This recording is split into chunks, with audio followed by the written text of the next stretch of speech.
कभी रात में आसमान को देखकर ये ख्याल आया है कि क्या इस पूरे ब्रह्मांड में हम अकेले हैं? आज हम इसी सवाल की गहराई में उतरेंगे। एक ऐसा रहस्य जो दिमाग को घुमा देता है और शायद थोड़ा बेचैन भी कर देता है। जी हाँ, हम बात कर रहे हैं फर्मी पैराडॉक्स की।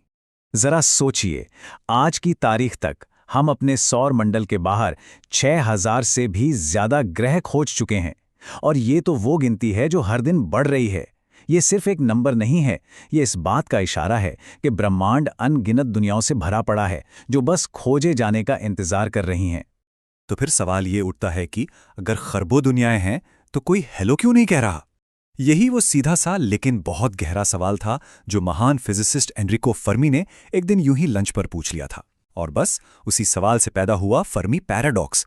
सब लोग हैं कहां?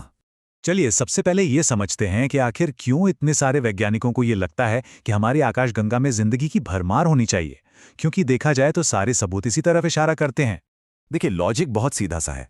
हमारी अपनी गैलेक्सी मिल्की वे में ही हमारे सूरज जैसे 100 अरब से भी ज्यादा तारे हैं। मतलब जिंदगी के लिए पासा फेंकने के 100 अरब से भी ज्यादा मौके। और अब तो हम ये भी जानते हैं कि इनमें से कई तारों के चक्कर काटते हुए पृथ्वी जैसे ग्रह भी हैं। मतलब चट्टानी दुनियाएं जो न ज्यादा गर्म है न ज्यादा ठंडी, जिंदगी पनपने के लिए एकदम परफेक्ट। और शायद ये कोई अनोखी बात नहीं बल्कि आम बात हो सकती है। और फिर आता है सबसे बड़ा फैक्टर, वक्त। हमारी आकाशगंगा हमसे अरबों साल पुरानी है। इसका सीधा सा मतलब यह है कि किसी भी सभ्यता को पनपने, आगे बढ़ने और पूरी गैलेक्सी में फैल जाने के लिए हमसे अरबों साल की जबरदस्त बढ़त मिली थी। जैसा कि महान कार्ल सागन ने कहा था, अगर सिर्फ हम ही हैं तो यह जगह की भयानक बर्बादी लगती है। मतलब हर तर्क चीख चीख कर कह रहा है कि ब्रह्मांड को जिंदगी से गुलजार होना चाहिए।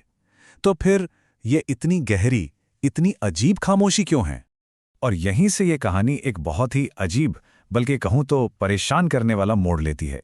क्योंकि सारे गणित और संभावनाओं के बावजूद जब हम सुनने की कोशिश करते हैं तो हमें सिर्फ एक सन्नाटा सुनाई देता है, एक गहरा गूंजता हुआ सन्नाटा।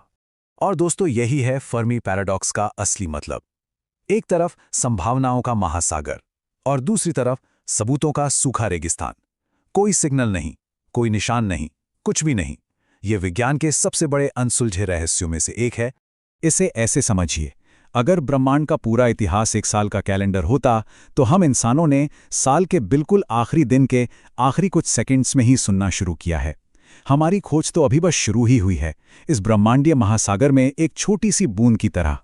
और यही बात इस पहेली को और भी गहरा बना देती है। किसी एक सभ्यता के लिए बहुत धीमी रफ्तार से भी पूरी आकाशगंगा में अपनी छाप छोड़ने के लिए अरबों साल का वक्त था। अरे कुछ लाख साल भी बहुत थे, जो गैलेक्सी की उम्र के सामने तो पलक झपकने जैसा है। तो फिर उनके निशान कहाँ हैं? तो इस महान खामोशी के पीछे क्या हो सकता है? क्या कोई ऐसी चीज है जो हमें नजर नहीं आ रही? चलिए कुछ सबसे दिलचस्प और हाँ, कुछ सबसे डरावने जवाबों को टटोलते हैं। मोटे तौर पर देखें तो सारे संभावित जवाब इन 4 बड़े आइडियाज में फिट हो जाते हैं। या तो हम सच में बहुत ही दुर्लभ हैं, या वो जानबूझकर छिपे हुए हैं, या फिर ज्यादातर सभ्यताएं आगे बढ़ने से पहले ही खुद को खत्म कर लेती हैं, या फिर एक संभावना ये भी है कि हम पार्टी में सबसे पहले आ गए हैं। असल में ये सब एक बुनियादी सवाल पर आकर टिक जाता है। क्या हम खास हैं? रेयर अर्थ थ्योरी कहती है हाँ, हम एक कॉस्मिक चमत्कार हैं। वहीं मेडियोक्रिटी प्रिंसिपल कहता है नहीं, हम में कुछ भी खास नहीं है और जिंदगी को तो हर जगह होना चाहिए। और यहीं पे एक बहुत ही दमदार और सच कहूं तो थोड़ा डरावना आइडिया सामने आता है, द ग्रेट फिल्टर। ये थ्योरी कहती है कि जिंदगी से लेकर एक एडवांस सिविलाइजेशन बनने के रास्ते में कहीं एक बहुत बड़ी दीवार है, एक फिल्टर जिसे पार करना लगभग नामुमकिन है। तो सबसे बड़ा सवाल ये है, ये ग्रेट फिल्टर है कहाँ? क्या ये हमारे पीछे हैं? मतलब हम बहुत ही ज्यादा किस्मत वाले हैं कि हम यहां तक पहुंच गए? या और ये एक खौफनाक ख्याल है, क्या वो ग्रेट फिल्टर अभी हमारे भविष्य में है, हमारा इंतजार कर रहा है? अब एक और भी ज्यादा डरावने विचार के लिए तैयार हो जाइए, डार्क फॉरेस्ट थ्योरी। सोचिए कि ब्रह्मांड एक घना अंधेरा जंगल है।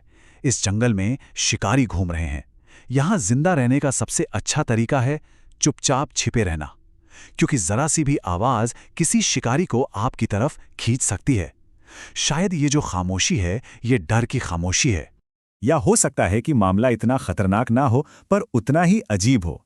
जू हाइपोथेसिस कहती है कि हम एक तरह के कॉस्मिक जू या नेचर रिजर्व में हैं। मतलब एडवांस सिविलाइजेशंस हमारे बारे में जानती हैं, हमें देख भी रही हैं, लेकिन वो दखल नहीं देती। ठीक वैसे ही जैसे हम किसी वाइल्ड लाइफ सेंचुरी में जानवरों को उनके हाल पर छोड़ देते हैं। आखिर में फर्मी पैराडॉक्स सिर्फ एलियंस के बारे में नहीं है, ये असल में हमारे बारे में है। ये खामोशी हमें एक प्रजाति के रूप में हमारे वजूद और हमारे भविष्य के बारे में क्या बताती है? एक संभावना ये है कि हम अकेले नहीं हैं, हम बस जल्दी आ गए हैं। क्या ऐसा हो सकता है कि हम इस ब्रह्मांड में समझदार जिंदगी की पहली लहरों में से एक हैं और एक खाली आकाशगंगा हमारा इंतजार कर रही है? और फिर इसका एकदम उल्टा, एक बहुत ही मायूस कर देने वाला ख्याल आता है। क्या हम देर से आए हैं? क्या ये महान खामोशी असल में एक ब्रह्मांडीय कब्रिस्तान का सन्नाटा है, उन सब से भरा हुआ जो हमसे पहले आए और नाकाम रहे? और फिर एक तीसरी और शायद सबसे सीधी संभावना है, क्या हो अगर कोई पैराडॉक्स है ही नहीं? क्या हो अगर हमें खामोशी इसलिए सुनाई दे रही है क्योंकि कम से कम अभी के लिए इस विशाल खाली ब्रह्मांड में सच में कोई और है ही नहीं? खोज जारी है। हम आसमान की ओर देखते रहेंगे, सुनते रहेंगे, लेकिन हमें इस ख्याल के लिए भी तैयार रहना होगा कि शायद ये महान खामोशी कोई पहेली नहीं, बल्कि खुद में ही एक जवाब है। एक ऐसा जवाब जिसके मायने इतने गहरे हैं कि हम शायद अभी उन्हें समझना शुरू ही कर रहे हैं। कभी रात